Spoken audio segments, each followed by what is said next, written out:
When I opened my eyes, I was greeted by a pitch-black filter covering my entire vision. Disoriented, I reached to my bedside table to grab my phone and shine some light on the situation. The power must have gone out in the night, I thought. When my hand reached the spot where the table would normally be, it hit nothing but cold, dry air. I was beginning to wake up and process what the hell was going on when I heard soft footsteps coming my direction. I looked around to see if I could find what was coming towards me, but the darkness was too thick. Out of instinct, I tried to move to the corner of my bed, closest to the wall, to protect myself. But when I tried to move, my limbs felt like they had the weight of a car on them. I yelled and squirmed, desperately trying to free myself from the invisible restraints, but to no avail. I began to feel cold. Not just any cold, a cold that harbors the fear and despairs of 1,000 people staring death in the face. It felt like it was right next to me, but I could still see nothing but black. I was sweating profusely, probably making a puddle around my body. I could feel my head drumming wildly, like that of the prey being chased by the predator. Then, out of nowhere, a light popped on. It was hovering about a foot above my midsection. I dreaded what I was going to see standing beside me. When I looked, I immediately regretted every life choice that had brought this moment upon me. The thing was much taller than an average human. It looked human, but it was no shorter than 8 feet tall. It was freakishly thin and bony, and its ribs were prominently showing underneath its skin. It had a long neck that was bent, looking over me. Its head was ovular and had no facial features that any creature should have. No mouth, no nose, no ears. All it had was a massive amber-colored eye in the center of its face, and some small, scraggly hairs atop its dry, cracked scalp. Its head was hanging about 3 feet above mine. Its hands were resting on the side of my bed. Long and gnarled fingers with knots for knuckles. I saw 5 knuckles. The 2 disgusting hands were connected to 2 freakishly long arms, and I couldn't see all of them because they stretched out of the reach of the strange light source. It began to shift. It moved its left arm up from the side of my bed to about a foot above me, where the light was. It then proceeded to slowly wrap its finger around the light. Its fingers popped and crunched, and then it squeezed. The lights went out with a zap. And then there was nothing but darkness once again. I was honestly relieved that I didn't need to look at that thing anymore. Then, the one thing I had been fearing most of all happened. It touched me. Its long, fingered hands dropped on top of my face. It felt like someone had dropped a lizard on me, an incredibly cold lizard. It was a new kind of cold. It felt like all life and warmth had left my body and soul in an instant. Then it was all gone. All the darkness and the thing. It was finally over. I had woken up from a bad dream. It all felt so real. My face is still cold to the touch, and my arms and legs feel tired and sore. Was it real? I asked myself. Had I had my first ever sleep paralysis? I needed breakfast. After breakfast, while I was walking back to my room, I passed my brother's room, and out of the corner of my eye, I saw it. The thing with one eye, hunched over Dimitri's bed with its head hanging just a few inches over that of my sleeping brother. I swung my head around, nearly giving myself whiplash. But it was not real. I was just imagining things. That dream must have scared me big time, I whispered. After that encounter, I quickly got to my room and shut and locked the door. I didn't know what I was locking behind the door. I decided I need to get my mind off of that dream. I turned on my computer and was opening Steam when I heard a heavy thump outside my door, and it nearly made me fall out of my chair. After I composed myself, I slowly shuffled over to the door. I opened it just enough to peek out and see what there was to see, and a thing to see there was. Right before my 16-year-old eyes, the bloody body of my younger brother, Dmitri. I swung the door open and screamed for my mom to come help him, but she didn't respond. I screamed again, nearly bursting a lung in the process. I need to call an ambulance, I thought. I scrambled back to my room and grabbed my phone and dialed 911. It rang once, twice, 3 times. Then it picked up. I quickly scrambled out. Come quick. My brother is hurt bad and he needs an ambulance. I don't know what happened. My address is... I was cut off by a voice. It was slow, raspy, and shaky. It said, "The blinking man is here. Let the eye take control." Then there was a shriek on the other line. The scream was inhuman. It was incredibly high-pitched and crackly. I threw the phone away from me and it hit the wall with a smack. It was probably broken, not the best move on my part. I scrambled back to Dmitri and put my head to his chest. He was dead. What kind of person could have done this? 3 deep gashes in his stomach. He was only 12. My eyes started to tear up. Then I burst out sobbing uncontrollably into my brother's hair. "Dmitri," I told him, shakily. "I'll find who did this to you." I sniffled. "And I'll kill them." I continued sobbing beside him for what felt like half an hour. After I was finished, I stood up and went to the kitchen to get a knife and see if his killer was still inside the house. When I got into the dining room, the lights were off and the curtains were drawn. Confused, I turned the corner into the kitchen, and then I saw a creature. It was crouched behind the oven, staring at me. It was the monster from my dream. We locked eyes. I didn't know what to think. Should I run? Should I try to kill it? But before I could decide, it stood up to become its full, huge height. I hadn't noticed this in the dream, but its skin almost looked scaly. In its fingers it sharpened tips that looked like they could cut steel. Its arms were almost longer than it was. It started to move its arms towards me. I was frozen with fear, staring into its huge amber eye. Its arms reached out for me, getting closer and closer. It gently grabbed my arms and picked me up.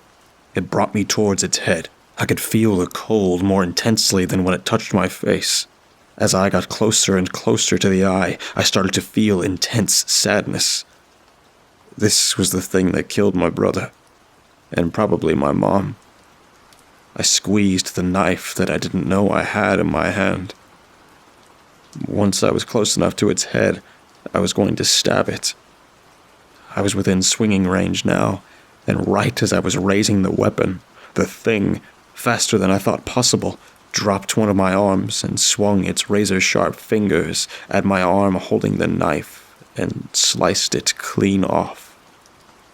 I fell, hot, searing pain in my right arm. I hit the ground hard and it knocked me unconscious. When I came to, the thing's head was inches above mine, but I couldn't scream or move or do anything. All I could do was stare into that big, beautiful eye. I woke up in a hospital bed after being unconscious for who knows how long. The people there told me that the dispatcher had received my call, but it was cutting out, then it ended. And he sent a squad car to check it out. I had been found bleeding on the kitchen floor with my arm missing and a knife beside me. They also said they found Dmitri on my doorway with the 3 deep gashes, and my mom nowhere to be found. They immediately got suspicious of me. They asked me a bunch of questions. What happened? Why was Dmitri dead? Had I cut my arm off? And things along those lines. I told them what I knew. A large creature with a single eye on its face had killed Dmitri, and then, when I tried to kill it with that knife, it had chopped my arm off. The last thing I remembered was its face just a few inches above mine. Of course, they didn't believe me and assumed I had been on drugs. and then killed my brother and mom. But after finding nothing in my system, they lowered their suspicion. They discharged me a few days later and asked me if I had any relatives or other family members. I told them where my aunt and uncle lived, and they took me to live with them. It's been a few years since the whole ordeal, and it has all but left my mind.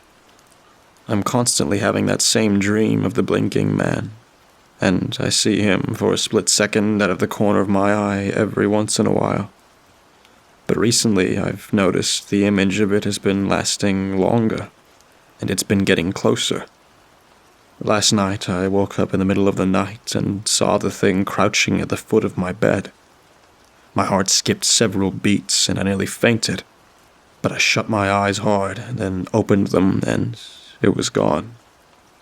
I have no idea what's going on, but I know it's going to end badly. So I'm getting this story out before the blinking man inevitably kills me like he did Dimitri.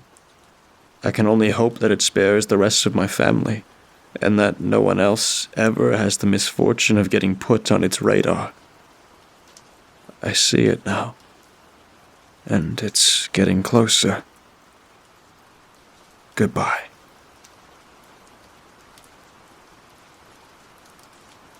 I've always had a fondness for small-town graveyards. There's something so peaceful about them, about their remoteness and their muteness, about the way the moon and stars watch over them, about the whispering of the wind and of the far-off birds. Maybe that's why I'm relieved that my truck died in front of one. I'm not as nervous as I should be. A woman alone, out in the country, with no gas left in her engine. I feel almost relieved as I get out of the pickup, a cell phone in hand, and walk towards the iron fence that surrounds the cluster of tombstones. It's twilight. Everything is rose and gold, beautiful in a forlorn way. The sun still warms the earth, despite a chill that hovers around me. I'm thankful for my sweater. Everything's going to be okay, I think to myself as I look down at my phone. I still had service. I'll call Dad and he'll drive out to rescue me. My Maps app says that his house is 25 minutes from here. If he picks up right now, I'll barely be late for dinner. I arrive at the iron fence that skirts the graveyard and lean on it as I dial Dad's home phone. It rings and goes to the answering machine. Hey, Dad, I said. You're probably working in the garage, like you said, but I'm on my way to your new place, and I was stupid and forgot gas, so I'm stranded. Please call me when you get this. I'm going to try your cell phone. I love you. Bye. Dad's cell doesn't pick up. It goes straight to voicemail. I sigh. This isn't unusual. My dad hates using technology. Moving out to the country was a smart move for a hermit like him. He'll be happy here. With Dad not picking up his phone, though, I'll need to make another plan. The town this graveyard belongs to, the town I passed about 20 minutes back, is probably a good hour on foot, perhaps more. I've definitely been speeding on these back roads. Dad's house, on the other hand, might be a further walk, and I'm not sure if my phone's battery will last that long. It's about 40%. I'll need my phone on to look at directions. I shiver. It's getting a little colder and a little darker, and now I'm feeling worried. I decide to spam Dad's landline until he picks up. As the phone rings again and again, I meander over to the entrance of the graveyard, the gates unlocked and ajar. I wander in and start inching my way down a row of headstones. Dad still isn't picking up. I half expected this, since he always works with earplugs in, and had mentioned that he was going to be drilling today in the garage. Finally, I reach the end of the row. There's a fresh mound with a simple wooden cross. No flowers. I squat in front of it and hang out my phone. My fingers brush against the damp earth. It's fine and soft and calms me a little as I think.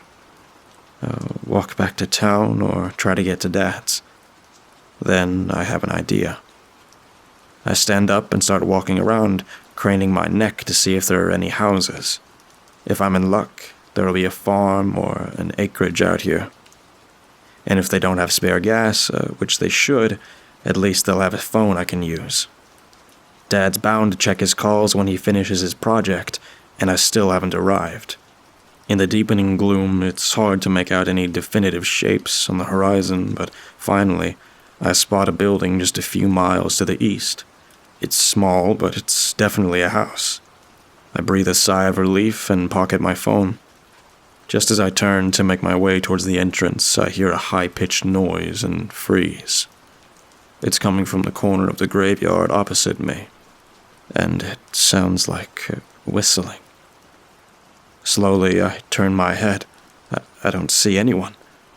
The whistling continues with no definite rhythm, and that's when I realize it isn't a person making that noise, but an animal, possibly a wounded one. I jog in the direction of the sound and stop a few feet from it in case it's something wild like a fox or badger that would lash out if hurt. But to my surprise, I see a long red ribbon with a loop at the end. A leash. I dash the last few feet and see, huddled against a stone, a small black body. It's a puppy. A spaniel, I think. It's whimpering. "Little guy," I croon, crouching down and putting my hand out for him to sniff. Where did your owner go?" As the question passed my lips, I feel a pang of fear. Who would leave a brand new puppy out here willingly? Even if the creature hadn't had a leash on, the circumstances would be odd. But it does. And the leash isn't even fastened to anything. It's trailing on the ground, as if someone was on an early evening walk, and I shuddered. Vanished. Don't think about that now, I tell myself. Just take the dog and get to the house. It's getting dark. I scoop the little guy up. He doesn't protest much.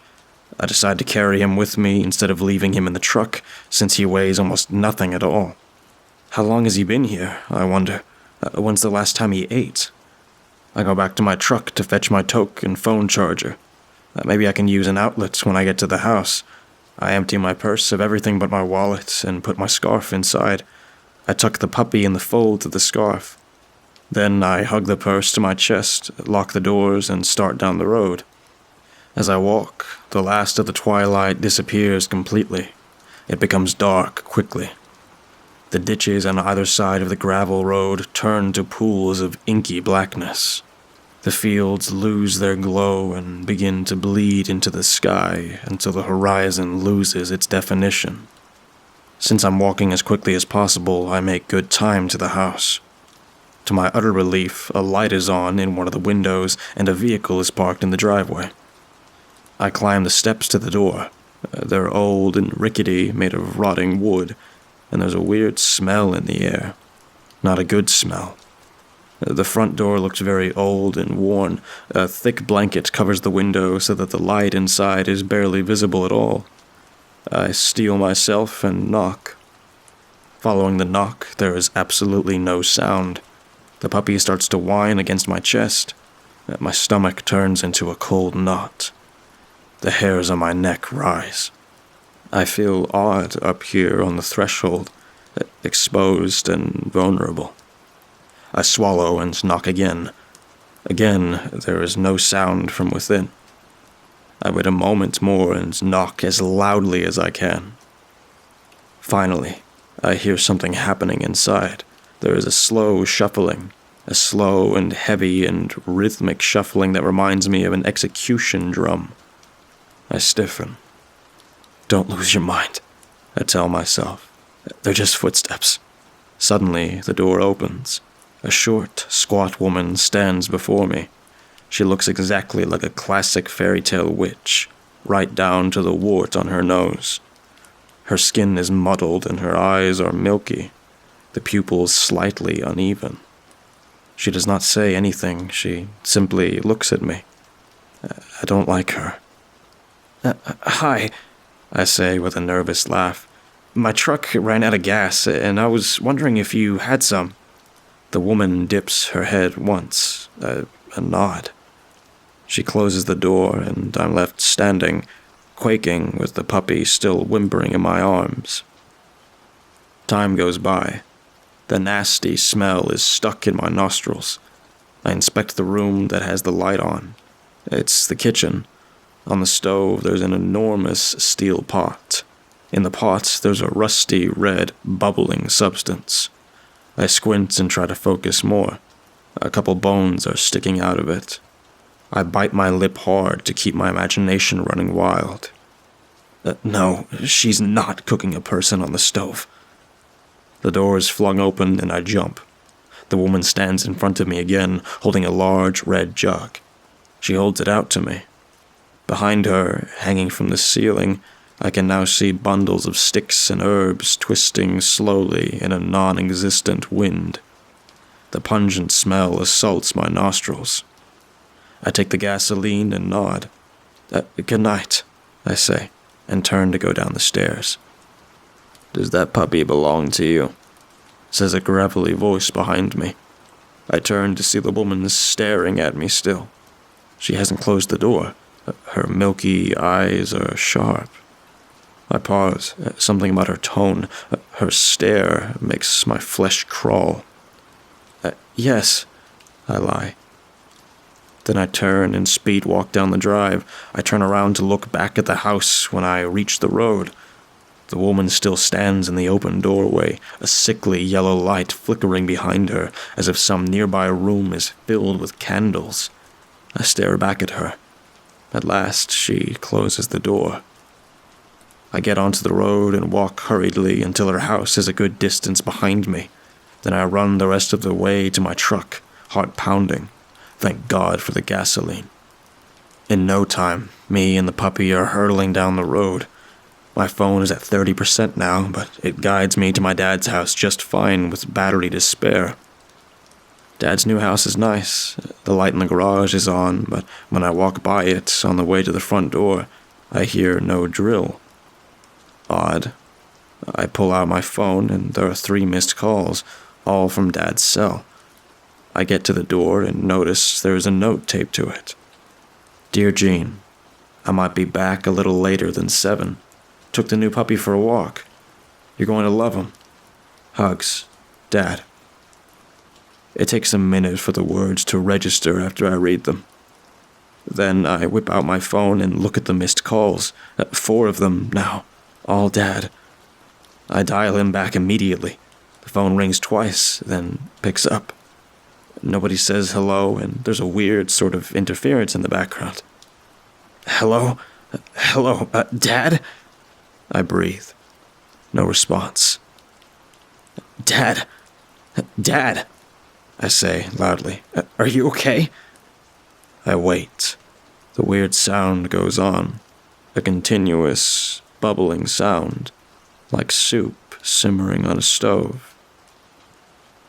I only used his heart and ribs, says a thick, phlegmy voice on the other end. I burned the rest. Then the call drops. Lying here on my deathbed, and only 1 month to live, I've decided to spill my piece I've discovered about the universe. While some believe that it all started with a bang, and others think a god started it over the course of days, it is sort of a mix of the two.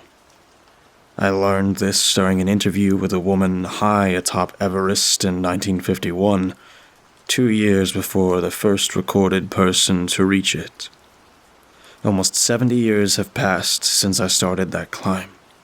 I still remember the freezing cold winds almost pushing me off the ledge as I clung to the hardened, pure white ice that covered it. I was doing the impossible at 23 years old, and I didn't think I could make it.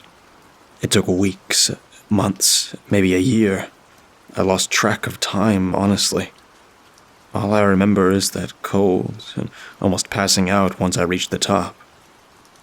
When I did reach the top, I didn't see a thing. Maybe it was because of the snow blowing in my face, or maybe it was the lack of oxygen getting to me. But I laid on my back and panted, letting out loud laughs between my catching of breaths. That was until I heard the loud creaking of an old wooden door and a woman's voice speaking up. "It's quite cold out here, don't you think?" the voice asked.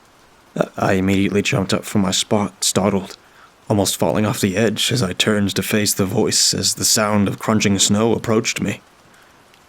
"Who are you?" I asked, as I made out a form and finally saw her features. She was a tan woman with long black hair. She was dressed in a jacket and pants with a dark shirt underneath. "I don't have a name, but I can welcome you inside," she said plainly, as she pointed what I could now make out as a large mansion with the yellow glow of lights shining through the strong winds. I, of course, welcomed it, nodding and quickly rushing to get inside. As I got closer, I could make out more and more of the building. It was made purely out of stone, almost like a castle, but how did it get built? How was anyone supposed to make it up here with the dangerous terrain with all the supplies? Those were the questions racing through my mind as I entered the manor. Warmth. That was what I felt as the large wooden door slammed shut behind me. The smell of burning campfire wood filled my bright red nose as I looked around the extremely large house. It was running like it would in this city, with electricity, with lights, with everything. How did you make this?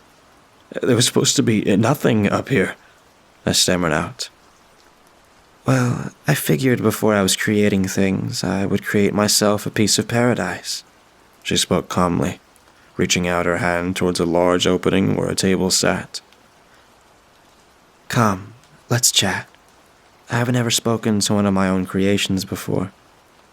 As long as you do not tell, we can speak, she said with a smile. I cautiously walked to the table and sat down, waiting for her to do the same before uttering out another sound. Although she had claimed to create things which seemed absurd, how could one argue with someone that owned a castle on top of the unexplored?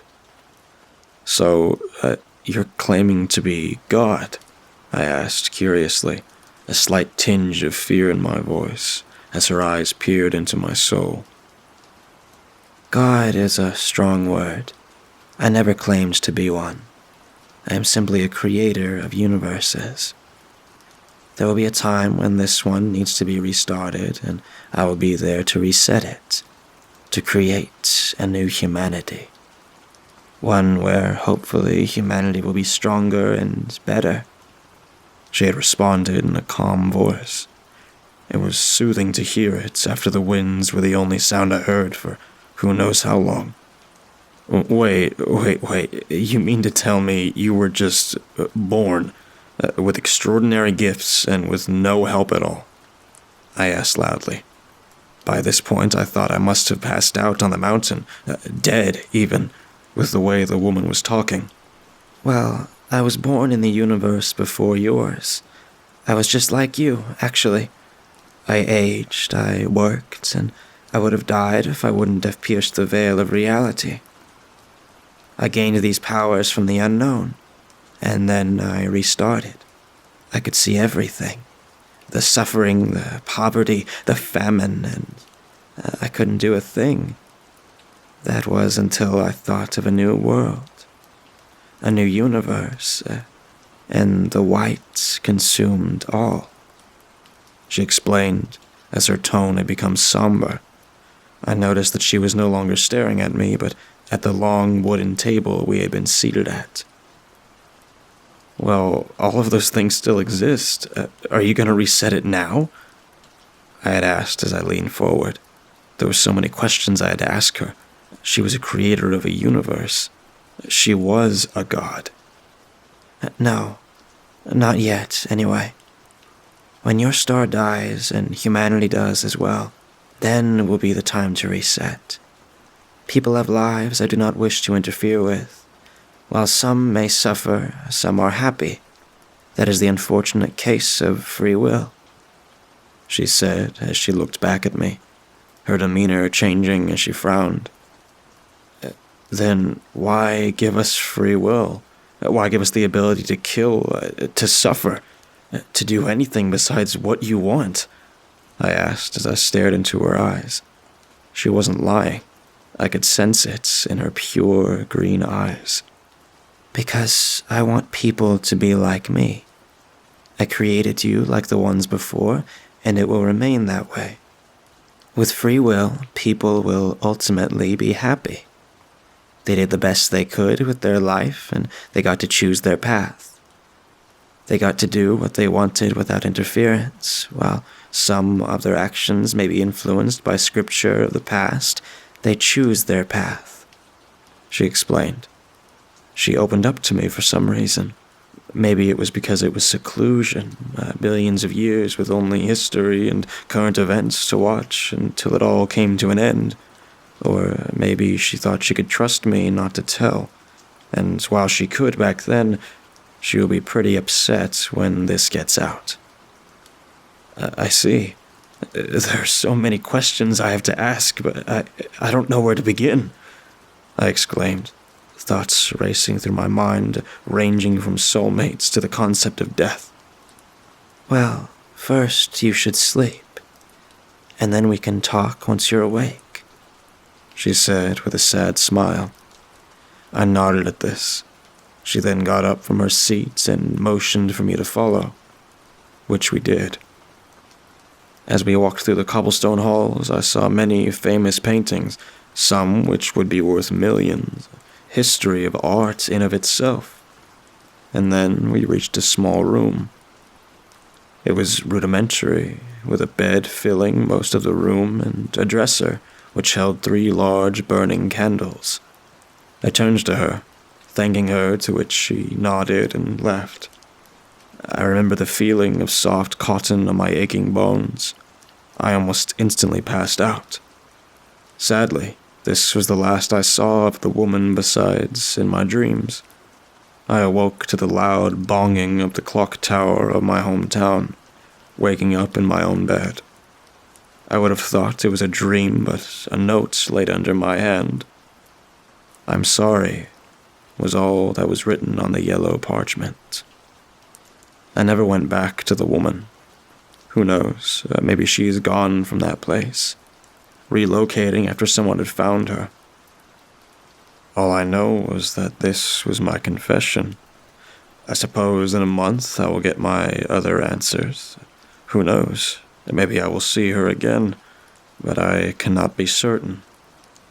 All that is certain is that each day that goes by, I feel death knocking at my door, and my life is complete. I was happy getting that interview from God.